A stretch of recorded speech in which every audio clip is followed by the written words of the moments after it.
सीधे आपको ले चलते हैं अटारी वाघा बॉर्डर, जहां से बीटिंग रिट्रीट लाइव आपको दिखाते हैं। सरहद पर भारत के जवानों का ये शौर्य।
सामने से हेलो, अब हट जाओ यार, बैठ जाओ।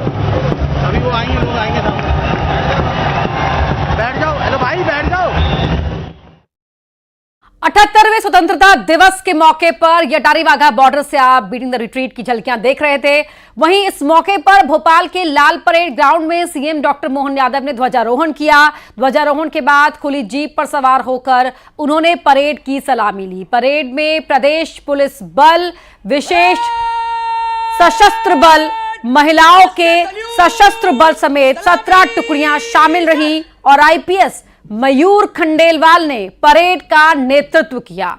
अपने संबोधन के दौरान सीएम ने कहा कि प्रदेश का बजट अगले 5 साल में डबल करने की दिशा में सरकार काम कर रही है। इसके साथ ही कहा किसानों को राहत एवं कृषि की पैदावार बढ़ाने के लिए 0% ब्याज पर फसल ऋण दिया जाएगा। इसके साथ ही कहा विकास को रफ्तार देने के लिए प्रदेश में सड़कों का जाल बिछाया जाएगा और जबलपुर भोपाल एलिवेटेड कॉरिडोर का निर्माण होगा। साथ ही कहा चिकित्सा के क्षेत्र को और बेहतर बनाने के लिए 25,000 पदों पर भर्ती होगी। प्रदेश की जनता का अभिवादन स्वीकार कर उन्हें अपनी शुभकामनाएं प्रेषित कर रहे हैं। दशों दिशाओं में आज हमारी एकता का मंत्र गूंज रहा है। मध्य प्रदेश का बजट अगले 5 वर्ष में 2 गुना करने की दिशा में सरकार काम कर रही है। विगत 3 वित्तीय वर्षों में राज्य शासन द्वारा अधोसंरचनात्मक पूंजीगत कार्यों के व्यय में निरंतर वृद्धि प्राप्त की गई है। किसान की उपज की गुणवत्ता को सुधारने के लिए आधुनिक तकनीकी साधन के उपयोग को बढ़ावा दिया जाएगा। 0% ब्याज पर फसल ऋण प्रदान करने की योजना को निरंतर रखा जाएगा। वर्ष 2024-25 में 5,100 किलोमीटर की लंबी सड़कों का निर्माण एवं नवीनीकरण किया जाएगा। जबलपुर और भोपाल में एलिवेटेड कॉरिडोर का निर्माण किया जा रहा है। प्रदेश में चिकित्सा व्यवस्था को बेहतर बनाने के लिए आगामी 2 वर्ष में 25,000 पदों को भरने की कार्य योजना है। तो देश आज 78वां स्वतंत्रता दिवस मना रहा है। इस मौके पर प्रदेश की बड़ी हस्तियों ने ध्वजारोहण कर परेड को सलामी दी। 6 तस्वीरें हम आपको दिखा रहे हैं। पहली तस्वीर मुरैना जिले की है, जहां पुलिस परेड ग्राउंड में आयोजित कार्यक्रम में विधानसभा अध्यक्ष नरेंद्र सिंह तोमर ने ध्वजारोहण किया और परेड को सलामी दी। दूसरी तस्वीर रीवा जिले की है, जहां मंत्री प्रहलाद पटेल ने झंडा फहराया। तो तीसरी तस्वीर शाजापुर की है, जहां प्रदेश के सामाजिक न्याय एवं उद्यानिकी मंत्री नारायण सिंह कुशवाहा ने ध्वजारोहण कर परेड की सलामी ली। चौथी तस्वीर दतिया जिले की है, जहां पुलिस लाइन में प्रदेश के कृषि मंत्री और दतिया के प्रभारी मंत्री एदल सिंह कंसाना ने तिरंगा फहराया। 5वीं तस्वीर सिवनी जिले की है, जहां राजस्व मंत्री एवं जिले के प्रभारी मंत्री करण सिंह वर्मा ने ध्वजारोहण किया और परेड को सलामी दी। 6ठी तस्वीर आगरमालवा जिले की है, जहां परेड ग्राउंड पर आयोजित कार्यक्रम में अनुसूचित जाति कल्याण मंत्री व आगरमालवा जिला प्रभारी मंत्री नागर सिंह चौहान ने झंडा वंदन किया।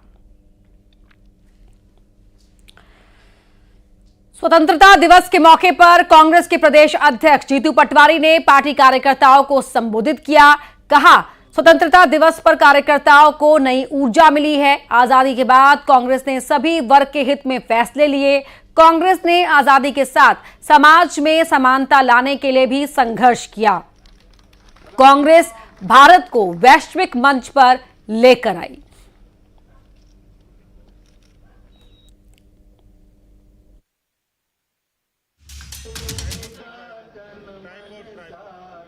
इकहत्तर साल में जिस तरीके की उन्नति देश में हुई, उसमें कांग्रेस पार्टी का वो विचार जो सर्वधर्म समभाव का है, जो सबको साथ लेके गरीब का, वंचित का, जिसको सरकार की सबसे ज्यादा आवश्यकता होती है, उस परिवार का ध्यान रखते हुए कांग्रेस पार्टी ने प्रदेशों में और देश में सरकारों में काम रहते हुए इस देश की नींव रखी। उज्जैन के विश्व प्रसिद्ध श्री महाकालेश्वर मंदिर में भस्म आरती के दौरान भगवान महाकाल का दिव्य श्रृंगार किया गया। इस दौरान भगवान को तिरंगे के रंग के वस्त्र अर्पित कर आजादी का पर्व मनाया गया। भगवान महाकाल का मंदिर भी 3 रंगों में सजा हुआ दिखाई दिया और मंदिर के शिखर को भारत के झंडे से सजाया गया।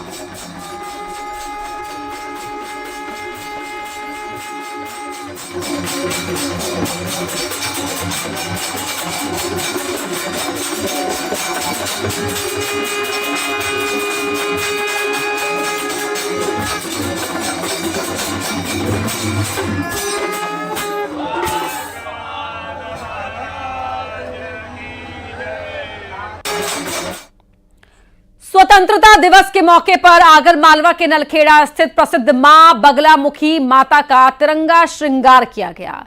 बगलामुखी मंदिर में मां को तिरंगी चुनर चढ़ाई गई, तो वहीं गर्भगृह सहित मंदिर को भी तिरंगे के रंग में सजाया गया। मां पीतांबराय नमो नमः, पीतांबराय नमो नमः, पीतांबराय नमो नमः। वो आप देख रहे हो यार, हम और को भी दिखाएंगे यार, इसलिए।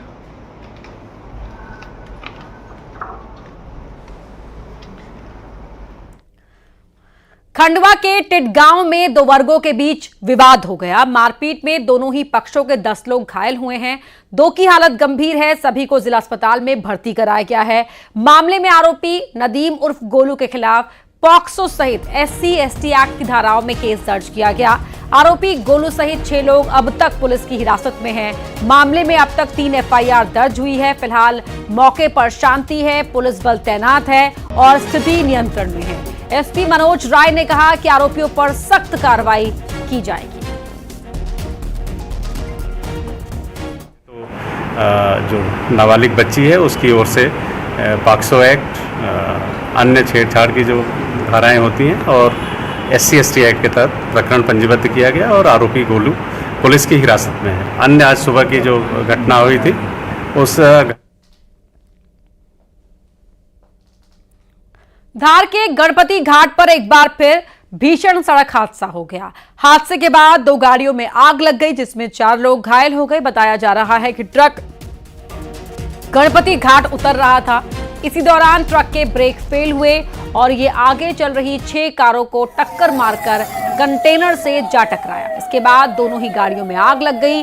घटना की सूचना मिलने पर धामनों थाना पुलिस और प्रशासनिक अधिकारी मौके पर पहुंचे और दमकल की 3 गाड़ियां बुलाकर कड़ी मशक्कत के बाद आग पर काबू पाया गया। उधर घायल लोगों को आसपास के अस्पतालों में पहुंचाया गया, जहां 4 घायलों का इलाज जारी है।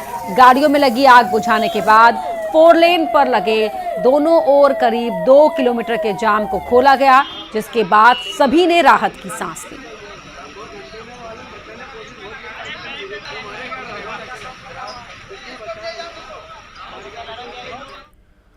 पन्ना में भीषण सड़क हादसा हुआ है, जहां बाइक सवारों को बेकाबू कार ने टक्कर मार दी। टक्कर में मौके पर ही 2 की मौत हो गई। दुर्गरवा मोड़ के पास यह हादसा हुआ। शाहनगर से कटनी जा रहे थे युवक।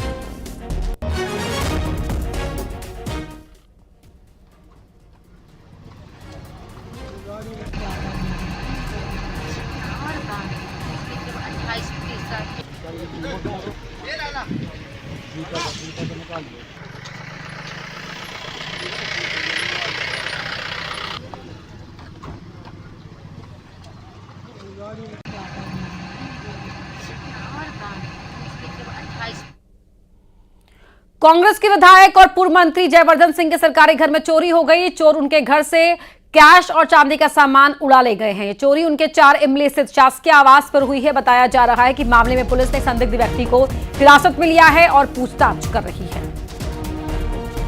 तो थाने पे सूचना प्राप्त हुई थी कि D21 बंगले में चोरी की घटना हुई है, तो पुलिस वहाँ मौके पे पहुंची थी। तो हमने वहाँ पाया था कि वो बंगले में एक स्टाफ रहते हैं, तो जहाँ वो रहते हैं उस कमरे का ताला वगैरह टूटा था और वहाँ अलमारी और ड्रॉज था, उसको टटोला गया था और उसमें एक ब्रीफकेस रखा हुआ था। उसमें उनके द्वारा बताया गया कि लगभग 12 से 15 हज़ार रुपये थे, वो ले गए हैं, एक लिफाफे में रखे हुए थे। बाकी दस्तावेज वगैरह और भी थे वहाँ पे, तो उन्होंने पूरा देखा है, तो बाकी तो ठीक है। उन्होंने तुरंत कुछ टटोला था और पैसे लेके गए। तो प्रथम दृष्टया नकबजनी का मामला होने से हमारे द्वारा वहाँ मौके पे FSL को बुलाया गया था। FSL द्वारा भी वहाँ पे अपना वैज्ञानिक साक्ष्य कलेक्ट किए गए हैं और हमारे द्वारा फुटेज और अपने साइंटिफिक एविडेंस के आधार पर कुछ लोगों को हमने राउंड अप करने के बाद उनसे हम पूछताछ कर रहे हैं। विधायक जयवर्धन सिंह के घर चोरी पर पूर्व सीएम दिग्विजय सिंह ने भी सवाल उठाए हैं। दिग्विजय सिंह ने एक्स पर लिखा कि जब थाने की पोस्टिंग की बोली लगती है तो यही होगा।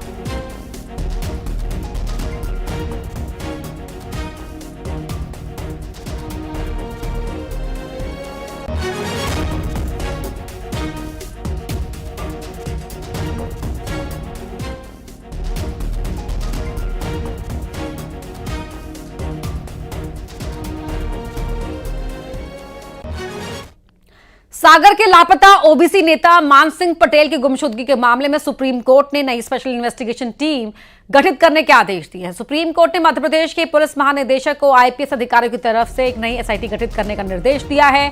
एसआईटी आईजी रैंक के ऑफिसर की अध्यक्षता में गठित करनी है। मंत्री गोविंद सिंह राजपूत ने इस आदेश का स्वागत किया। मंत्री गोविंद सिंह राजपूत का कहना है कि एसआईटी की जांच से सच्चाई सामने आएगी कि कैसे राजनीति के तहत उन पर झूठे आरोप लगाए गए थे।